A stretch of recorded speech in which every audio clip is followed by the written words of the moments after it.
If you guys are in Tennessee, or actually Nashville I should say, great museum. Not only is it free, huge, really in-depth history.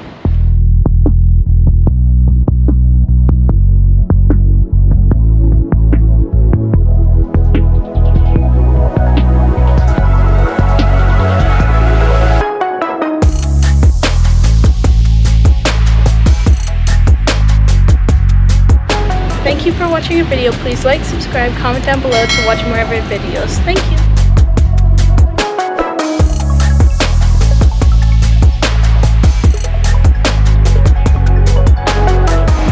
So we just ended up coming to the Nashville's Farmers Market, and what's really nice about this is it's right across the street from the Tennessee Museum. So we're gonna go hit that up next. We're hungry. McKenna, do you know what you want to eat?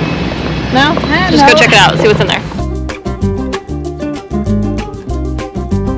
This market, located in Nashville, Tennessee, houses 20 locally owned shops and restaurants offering cuisines that span the globe. Ramen? Ramen. Do you want to go down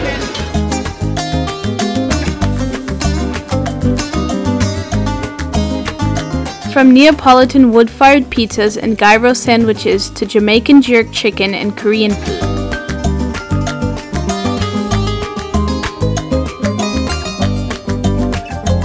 But from all the choices we had, we chose the Jamaican jerk chicken.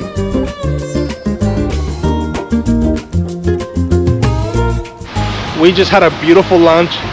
Right next to the museum is the Farmers Market, Tennessee, and we're just walking to this historic museum here in downtown Nashville, Tennessee. We're excited because not only is this museum free, but it talks about all the history and everything that happened here in Nashville. We're going to the Tennessee State Museum on Thursdays, guys. It is actually open from 10 to 8 p.m. So if you want some extra time here, come on Thursday. 4K footage, you have never seen me without my glasses. And this is free? Yes. Ooh, I love free. As is the Capitol tour. Is it really? Yeah. Oh, wow. And you can see it. I don't know if you know, but that's it right there. Oh, that is it back there. Look at it. You guys enjoy. Thank you so much. Smoke is clear. In 1937, the Tennessee General Assembly created a state museum to consolidate World War I mementos and other collections from the state of the Tennessee Historical Society and other groups.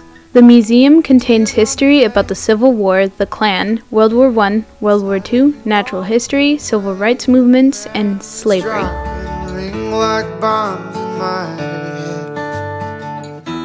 And I don't know. One morning, in broad daylight, our army began to move. Our division was then on the extreme right wing, and then we were transferred to the left wing. And the battle had begun. We were continually moving to our left. We would build little temporary breastworks, then we would be moved to another place. Our lines kept on widening out, stretching further and further apart, until it was not more than a skeleton of a skirmish line from one end to the other.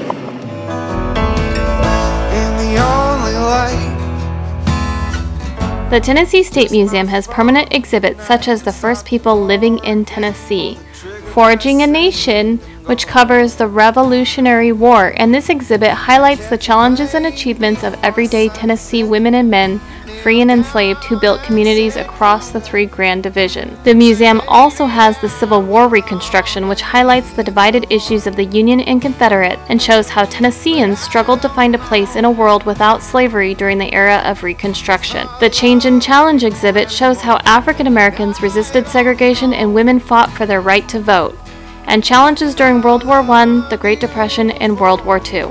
And the Tennessee Tunnel will walk you through each year with history and highlights, and how Tennessee transforms, shows how Tennessee changed from 1945 to present within the music industry and the civil rights movement.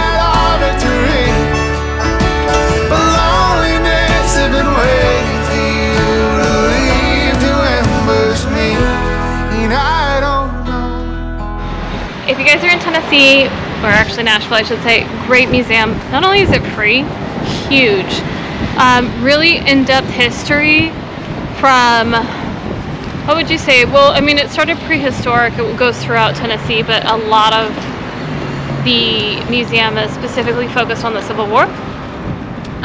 So if you're really interested in American history, specifically to Tennessee's history, great museum to come check out. Located on the northern edge of the Bicentennial Capitol Mall State Park near Jefferson Street, the 95 bell carillon represents the musical heritage of the citizens of Tennessee. There is a bell for each of the 95 counties. Each quarter of an hour, the carillon plays a portion of the Tennessee Waltz. Bicentennial Capitol State Park, also known as Bicentennial Mall, is an urban state park in downtown Nashville. So throughout the Centennial Park, you get all points of history. You can actually see 1876, and it goes down to today, and then before. So we're going to be walking towards the Civil War, and then the government building at the end. What's really cool is in the Centennial Park, they have these pillars that tell you the years, and you're walking either to the past or the future, and at every point of history that has happened. And there's a division of the north and the south of the state. The park is located northwest of the Tennessee State Capitol building and was opened on June 1st, 1996.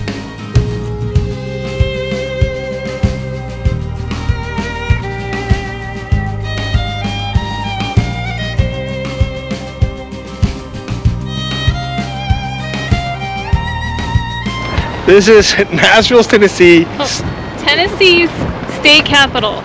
And nothing else. It's the state capitol building. It's a beautiful building, and because we don't want to just say things by saying them and making mistakes, we're going to have to Google it. I'm going to have Christy's beautiful voice talk over the footage we got. So the state capitol building is a place of beauty. I don't know. The Tennessee State Capitol opened in 1859. Visitors can take a 45-minute guided tour of the Capitol Monday through Friday starting at 9 a.m., 10 a.m., and 11 a.m. The Tennessee State Capitol was designed by William Strickland. He is buried in the north facade of the Capitol. The cornerstone for the building was laid on July 4, 1845, and construction finished in 1859. The ground state Capitol contains statues honoring Sam Davis and Presidents Andrew Jackson and Andrew Johnson.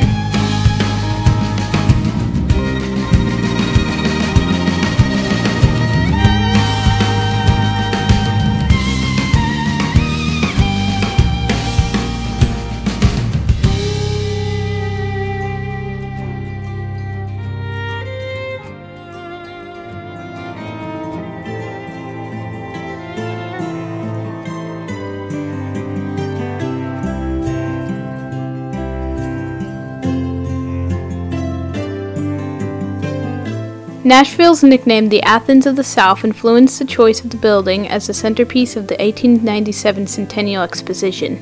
A number of buildings at the exposition were based on ancient originals. However, the Parthenon was the only one that was an exact reproduction.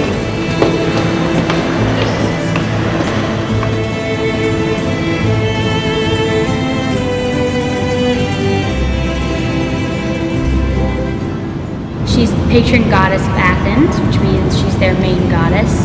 So when they do something right, they thank her, which is basically what this temple is.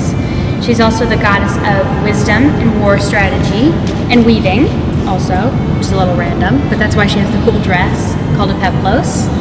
The sculpture itself is 42 feet high, base to crest of her helmet. And Nike up there, who's the goddess of victory, is in her hand. Yes, Nike as in the lovely brand you have on your shoes. And she's 6'3". That's Medusa. Oh. It's on her breastplate, which is her aegis. Medusa was killed, as legend has it, for Athena. On the inside, this are the Titans versus the Olympians. Just a war between different groups of gods. And on the outside, it's the Amazons versus the Greeks.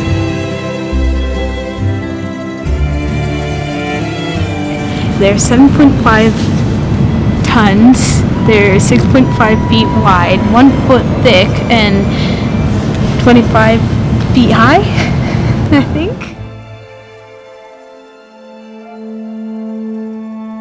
Nashville has given us a full new understanding of our past, present, and what a fantastic future lies if we learn about our own history. The 7th President of the United States, Andrew Jackson, which we visited his home here in Nashville, famously said, "There is no pleasure in having nothing to do. The fun is having lots to do and not doing it." We invite you to discover what lies in your own history and backyard. Next week on Mckennatravelz, we will be spending the night at the historic Nashville's Union Station. Thank you for watching our channel, and please subscribe, leave a comment below, and ring the bell for our next video notification. We'll see you next weekend, guys.